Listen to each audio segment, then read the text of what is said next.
घर में अपार वैभव हो, पर अगर भक्ति केवल दिखावे के लिए हो और मन उससे न जुड़ा हो, तो क्या ठाकुर जी उसे अंगीकार करेंगे? आइए मिलकर जानते हैं इस सुंदर प्रसंग से। जय श्री कृष्णा। बरसाना गांव के एक वैष्णव दंपत्ति जो श्री गुसाई जी के परम कृपा पात्र थे, नित्य वे श्री ठाकुर जी की सेवा करते थे। उस गांव में एक धनवान सेठ रहता था। उस सेठ के घर एक दिन उस वैष्णव की स्त्री श्री ठाकुर जी के दर्शन करने गई तो वहां बहुत वैभव देखा। वो देखकर वैष्णव स्त्री सोचने लगी, मेरे घर श्री ठाकुर जी को ऐसा वैभव हो तो कितना अच्छा। यही सोचते हुए उसने ठान लिया कि अब वैभव होगा तभी सेवा होगी, वरना कभी नहीं। घर जाकर अपने पति से कहा, मैं तो वैभव होगा तभी सेवा करूंगी। ठहरो, द्रव्य तो बहुत है, पर इस द्रव्य से अनर्थ और भी अधिक है। जब ये हाथ में आता है तब न मन में करुणा रहती है, न ईश्वर का डर, बस अभिमान शेष रह जाता है। द्रव्यवान न गरीब से प्रीति करता है, न अच्छे बुरे की पहचान। वो तो बस निर्धन का अपमान करना जानता है। जहां द्रव्य है वहां न सत्संग है न मर्यादा। इसीलिए तू इस वैभव की झूठी अपेक्षा ही छोड़ दे। परंतु उसकी स्त्री ने नहीं माना और कहने लगी कि वैभव बिना मैं सेवा नहीं करूंगी। रूठ कर बैठी रही, 2 दिन तक सेवा नहीं की। उसका पति अकेले सेवा करता रहा। उसी दिन शाम को उसके पति ने कहा कि यहां से 10 गांव दूर एक पेड़ है, उसके नीचे से जितना चाहिए उतना द्रव्य तू कल ले आ। अगले दिन वो स्त्री टोकरी लेकर गई। वृक्ष के नीचे धरती खोदी तो बहुत द्रव्य निकला। वो स्त्री टोकरियां भरने लगी। तब वृक्ष बोला, तू मुझे कुछ देकर द्रव्य ले जा। तुझे क्या चाहिए?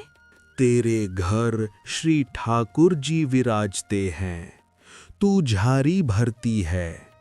जितनी झारी का फल दे उतनी टोकरियां द्रव्य ले जा। मैं द्रव्य ले जाऊंगी। अब जितनी झारी जी भरूंगी उसमें से नित्य एक झारी जी का फल दूंगी और नित्य एक टोकरी भरकर द्रव्य ले जाऊंगी। जब द्रव्य नहीं लूंगी तब झारी जी का फल नहीं दूंगी।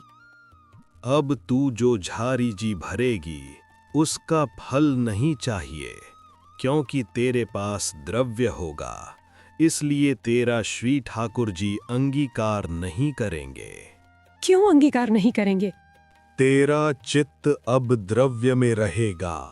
श्री ठाकुर जी चित्त लगे बिना अंगीकार कैसे करेंगे? आज पहले जो तूने झारी जी भरी है उसका फल दे तो द्रव्य ले जा। तुम्हारे कहने से मुझे निश्चय हुआ कि निष्कंचनपन से झारी जी श्री ठाकुर जी अंगीकार करते हैं। अब मैं झारी जी का फल नहीं दूंगी और द्रव्य भी नहीं लूंगी। मुझे द्रव्य नहीं चाहिए।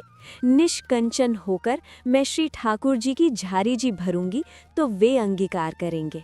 इस प्रकार कहकर स्त्री ने वो द्रव्य गाड़ दिया और स्वयं वहां से चली गई और घर आकर अपने पति से कहा, मैं तो निष्कंचन होकर झारी जी भरूंगी। मैंने आपकी बात नहीं मानी और द्रव्यवान सेठ के घर दर्शन करने गई तो मेरी 2 दिन की सेवा घट गई। यदि द्रव्य मेरे घर आए तो कौन जाने कितनी सेवा छूट जाएगी। नौकर रखूं और सारी सेवा उनसे करवाऊं और मैं वैभव की रक्षा करूं। इसलिए मुझे अब द्रव्य नहीं चाहिए। इतना कहकर वो फिर से सेवा में जुड़ गई। इस प्रसंग से हमें सीखने मिलता है कि श्री ठाकुर जी अमीरी गरीबी नहीं, केवल चित्त का समर्पण देखते हैं। उसने वैभव नहीं, सेवा को चुना। ऐसे निष्कंचन वैष्णव ही श्री गुसाई जी के परम कृपा पात्र हैं। आपके मन में ठाकुर जी के लिए क्या भाव है?